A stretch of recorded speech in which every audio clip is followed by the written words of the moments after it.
Welcome back to another episode of Live with Carisha. I would like everybody in the building to give a warm welcome for New York Times bestselling author Zane. It is an honor. It is an honor. Thank you for having me. So let me just start by saying I never in a million years would have ever guessed that I would actually sit next to you. Like I was reading your books back when I probably should have been reading them when I was much younger. I learned quite a few things. So it's like, it's kind of surreal to be sitting next to you. Oh, well, thank you. I'm like freaking out. Thank you. But it's okay, I'm gonna get through it. It's okay. So first question, what made you start writing? Like let's start at the beginning. Oh, wow. Even as a child, all of my teachers said I was going to grow up and become a famous writer. I didn't really buy into that or even really want to do it until I got older. And then I started writing these short stories over the internet. Believe it or not, it's 25 years this November 1997. I just, as a joke, started writing these short stories. Over the next 3 years, I became extremely popular over the internet, and this was before any of the social media, before Facebook, before any of that. I decided to put out the Sex Chronicles under a fake name, Zane, which is a fake name, in May of 2000. And I went on and sold, self-published, 260,000 copies in the first 3 months. Jesus Christ, congratulations. And, because what happened, I had built up such a audience that when a book came out, all the bookstores and distributors were like, oh, wow, there really is a Zane book. Because there had been a rumor out that I had a book out. I put that out in May. I followed it up with Addicted that I had already written, again, just to be on my computer, in August of 2000. In November of 2000, the New York Times did an article that said Addicted was the hottest paperback in the country, but people were addicted to trying to find a copy of Addicted. I couldn't print them, I couldn't print the books fast enough. Wow. So I signed with Simon & Schuster. And I know this is, I've broken a lot of records. This is definitely one. Simon & Schuster signed me to 7 contracts for 15 books in less than 1 year. This was at the start of your career. This is the start of my career. And at the time, Walden Books was still existed. It's out of business now. But Walden Books, they had a top 15 African-American book section every week, and at least 7 of the books were always mine. And I just went on the break. It was so funny because everybody said, oh, you shouldn't do this. You shouldn't write erotica.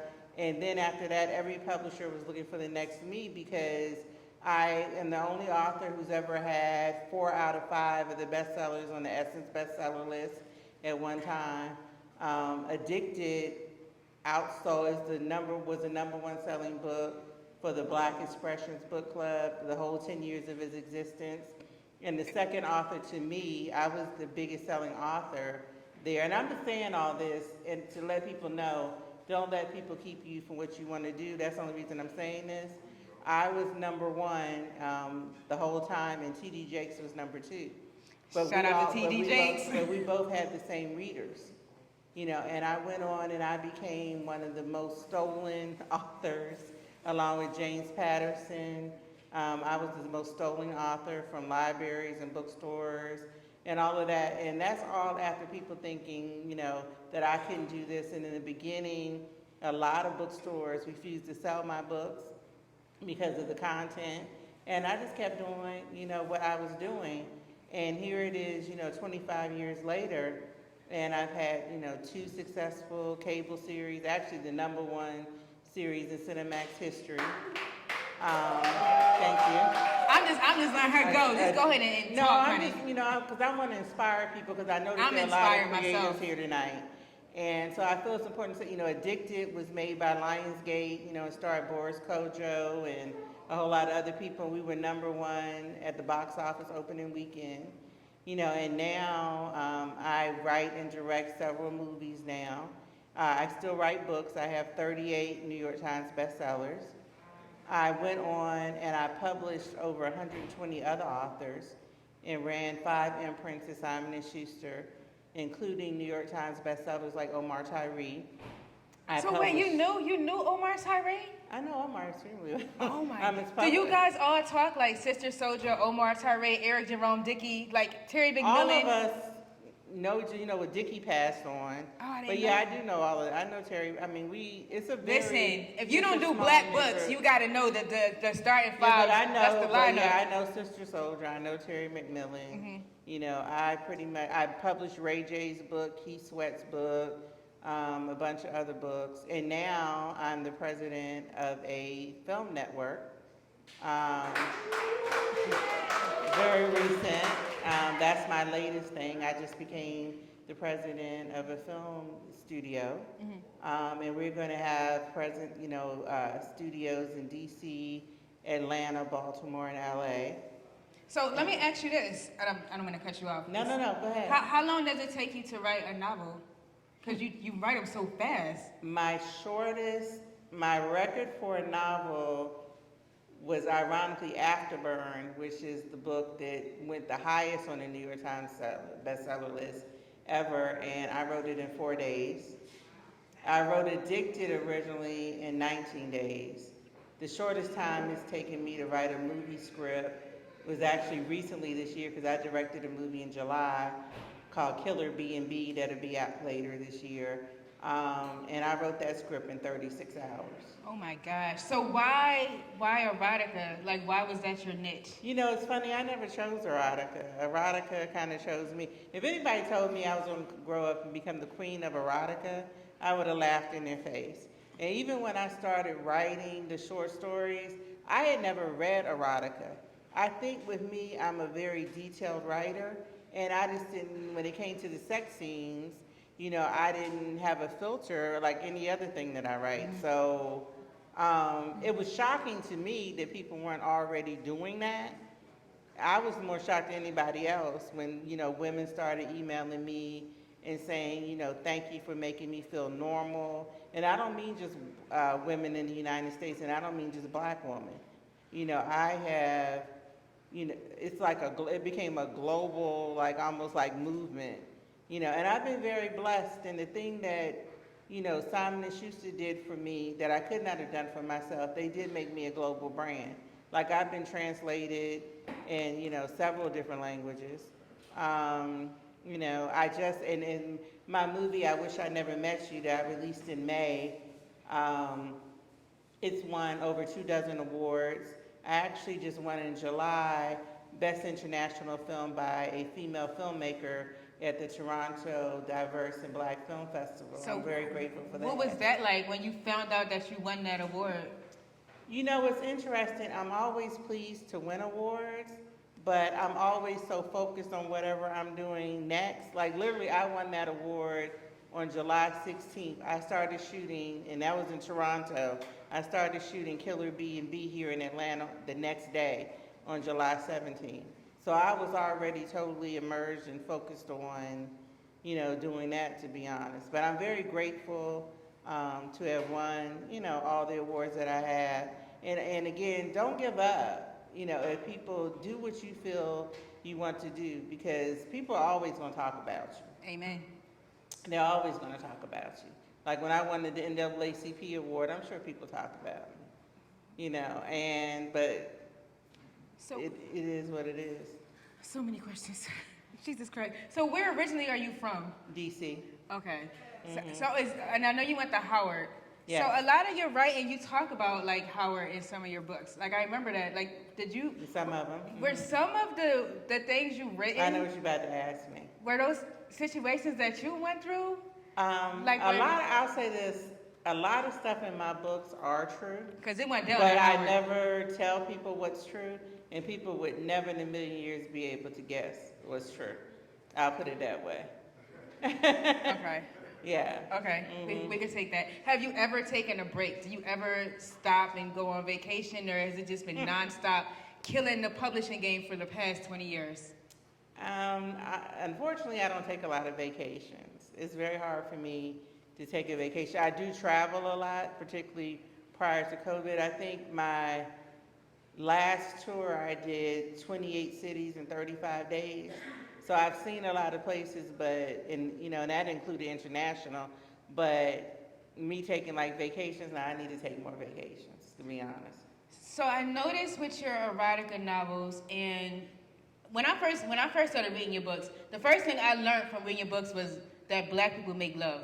Because when I was younger, when I was in high school, I didn't really know much about that. But I used to read your novels and see stories about like black men making love with black women. Like it was amazing. So my question to you is, with the boundaries and the taboo, like in the black community, like that they don't really make love and are not passionate in the bedroom. Do you feel like, is that why you stuck with that niche and why you were so like, no, I kind of got not holding back with the writing? I got offended that people were upset that I was doing what I was doing. And to be honest with you, may he rest in peace, Eric Jerome Dickey was really like the only popular author at the time who really supported what I was doing the way that I was doing it.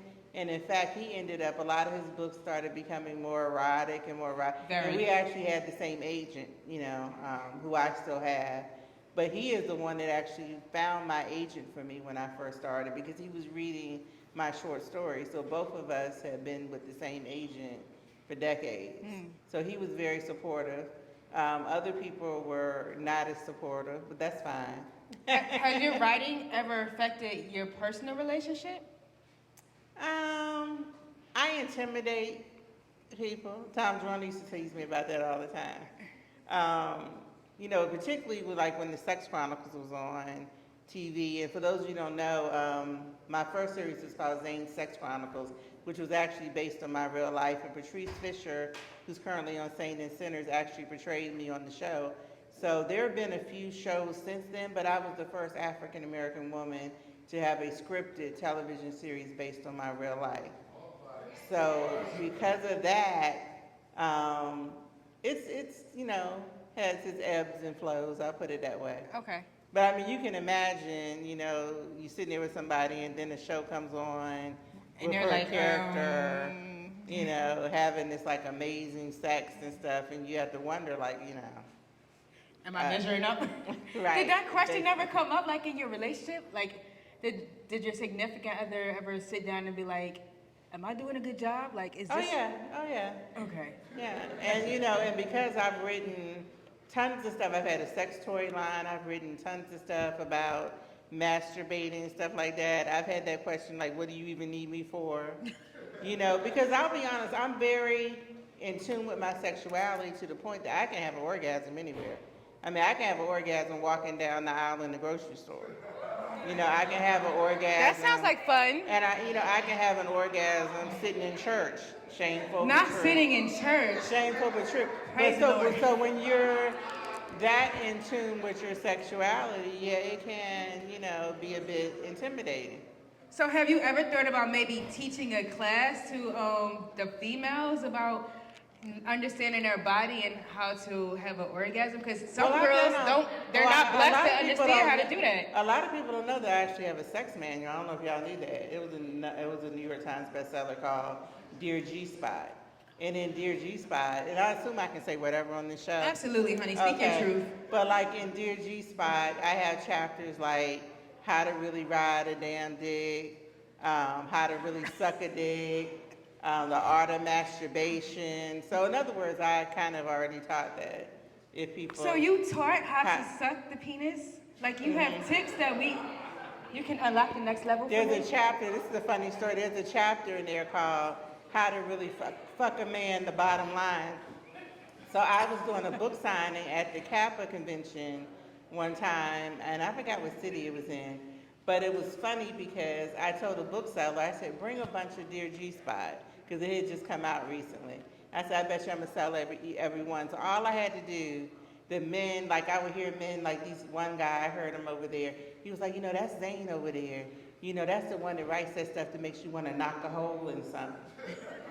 So what I would do, I would open up the book to page 189, which was a chapter on how to really fuck a man, the bottom line. And I would be like, you need to buy this for your wife or your girlfriend. And the men were like, okay, yeah. And then I would autograph it. And like, say the guy's name was David and his girlfriend was Mary. I would be like, Mary, make sure you fuck David down into the mattress after you read this book. And I sold all the books. Well, you definitely had your own lane. That's for sure. No one could take that away from you. Yeah. Who would you say was your biggest celebrity supporter? Like, who follows you that's like, oh my God? I can't really say, Okay. but they're big. Okay. Yeah, but I'm not going to put them out there like that. Oh, really? Oh, you can't tell But us. I'll say this, as big as it probably gets, I'll say that. But, Is it the president? I Because was gonna Barack say- and Michelle look like they do some things in the bedroom. I'm just going to say it. I have some very, well-known people that read and support my That's work. iconic. I'll put it that way. So do the celebrities call you for sexual advice? Like, has Beyonce called you like, can you... I'm not saying nothing about nothing in regards to that. So let's talk about... Just like, I've been doing this a long time, so yes, I know a lot, I know a lot of people, but, that's a private, Right. thing. Just like I expect them to keep what I talk to them about private. Right. hmm So this, just wow. I am responsible for y'all being able to see Boris Kodjoe's ass in a movie, though. Y'all got to give me props on that now. So I had him naked in the shower for you. the transition to movies. So when did you decide to start producing movies? Like, Actually, I've been doing television and film since 2007. A lot of people just still think I, primarily do the books, but I actually have been doing television and film since 2007, so 15 years now. so what mood do you need to be in? Do you specifically need to be in to write this hotness? Like, do you have to be like kind of in a certain kind of mood or feel some kind of way, or is it just like No, off the whim? because for me, and the only reason I've had this longevity is not really the sex scenes. It's the character development. It's the making people, because you can write about, if I was just writing about people fucking, quite frankly, that would have lasted about a year. You know what I mean? It's the people getting into the characters and stuff. Even when I did my first Cinemax show, for example, it became the highest rated show in their history. And part of it was because, unlike their other shows, people really wanted to know what was happening with my characters. They did focus groups and found out people were really, and that's actually, and I can say this on, the show, that's actually when Cinemax decided to start doing primetime programming. Because before then, they were just doing the late night stuff and showing movies. But when I did my show, and I told them from day one, I didn't even want to know who was number one. I wanted to know what numbers I had to do to be number one. And I wanted them to track how many subscribers I brought to the service. And it really made a difference. But it's really the care. Like, if you read my books, honestly, you could get to the sex scene and be like, I could have just said, and then they had sex, and kept going, Right. and it still would have been a full story. So people are really into the story. Like, even when I did like anthologies, I would ask people, if they just sent me a sex story, I'd be like, now tell me why I should care that these people even having sex in the first place. And that's what I want to hear. And that's the difference between erotica and pornography. Do you feel like you got your flowers for paving the way for all the up and coming authors that jumped into the erotica lane? Because you really made a way for so many other black females to start writing Because I books. got my flowers? Yes, your Nah. respect. You don't feel like you have? Nah. Can we give her an applause and give her flowers? Yeah. I'm going to let you know, like, you inspired all the girls. Even when I was in college, like, I used to know girls that wanted to start their own books, and the first person they would say was, I want to be like Zane. Like, Oh, that's sweet. it was you. Now, I will say I've gotten a lot of people saying that to me, but when you say flowers, like from other successful authors that have come into this lane, I would have to give that a no. But it's okay. It's okay. Yeah, it's okay. Because for me, I never wanted it all to be about me. If it was all about me, I would not have published 120 other authors and 900 books by other authors. And Allison Hobbs, who writes erotica, I think I published 39 books by her alone. You know what I mean? So that I admire, the writing craft of others, which is why I do that. Because at one point I was publishing 60 books a year by other people. What advice can you give to couples, especially black couples, that have problems with, like, keeping it spicy with their relationship? Like, is there a way to just fuck your man's brain out so he never cheats? Not that I have those problems. I mean, I'm the diva. But for the people that have those let me problems. just say, this is advice for all couples, because anybody sees my shows, even though they're primarily, you know, black focused, I have people of all races on my shows. And in fact, my audience for my shows is like 70% white, my actual audience for the shows.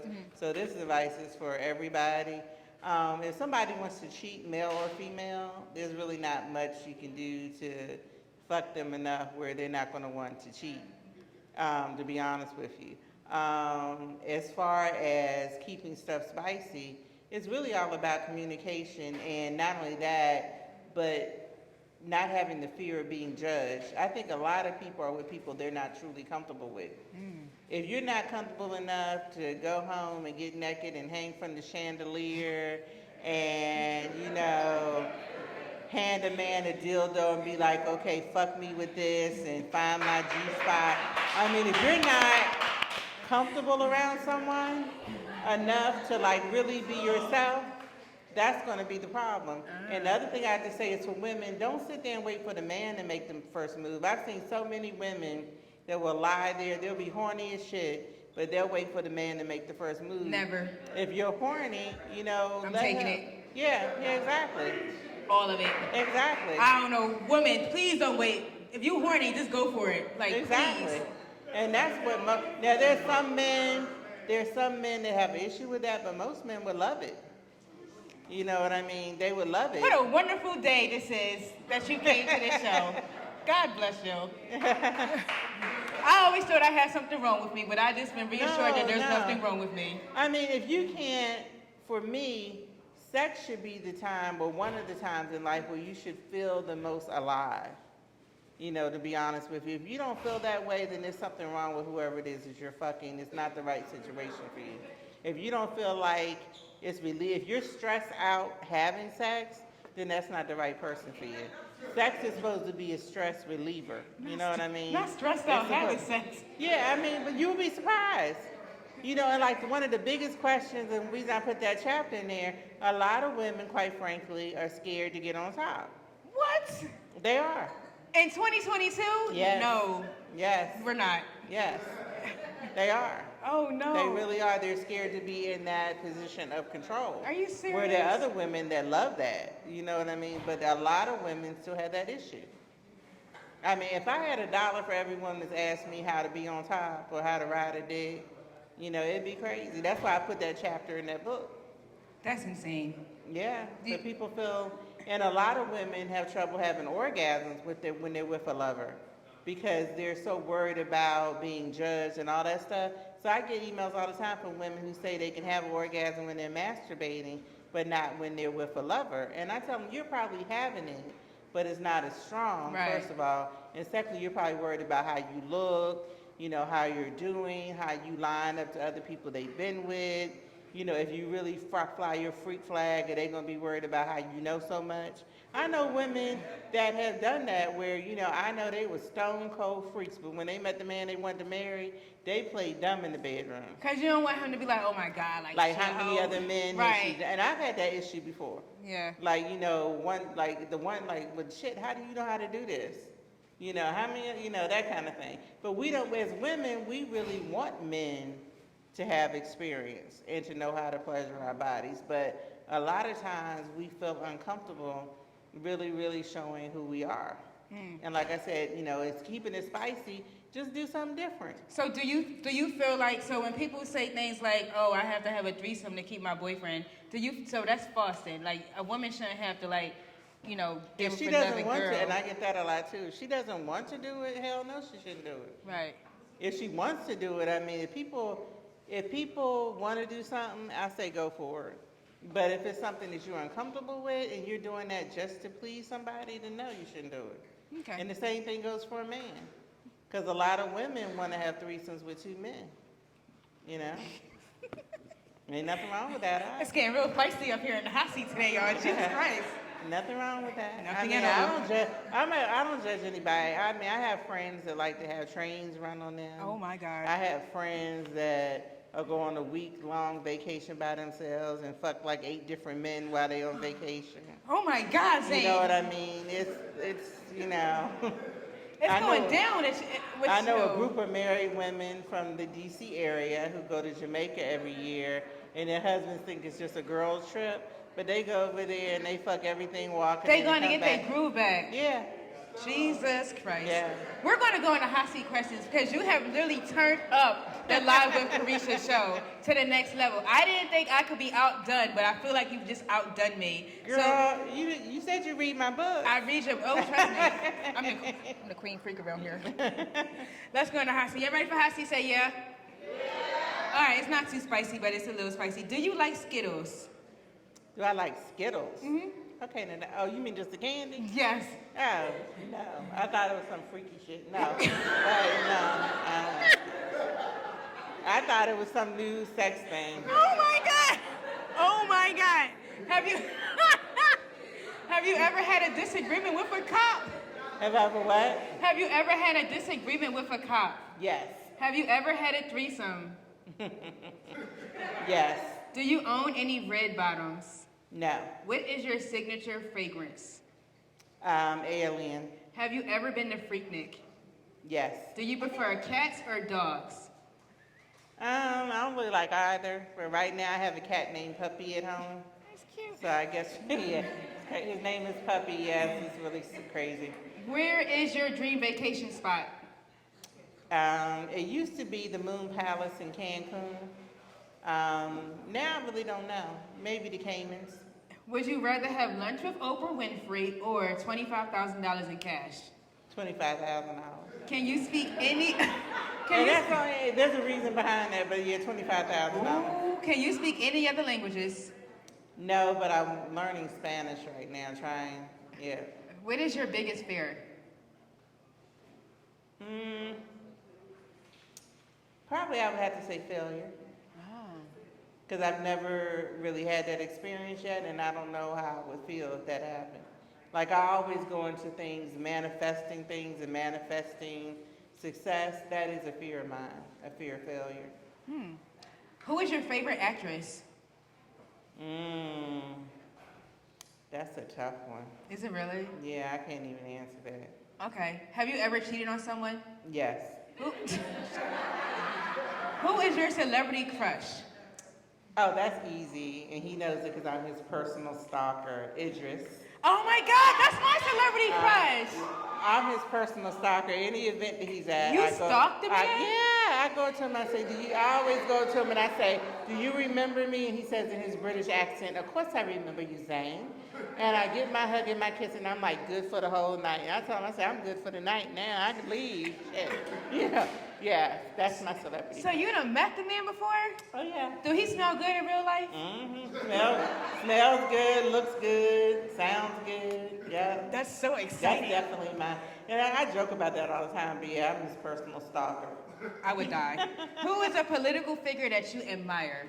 Oh, President Barack Obama. That's amazing. And do you have anything you want to tell the camera for this wrap up on this magnificent taping of Live with Carisha?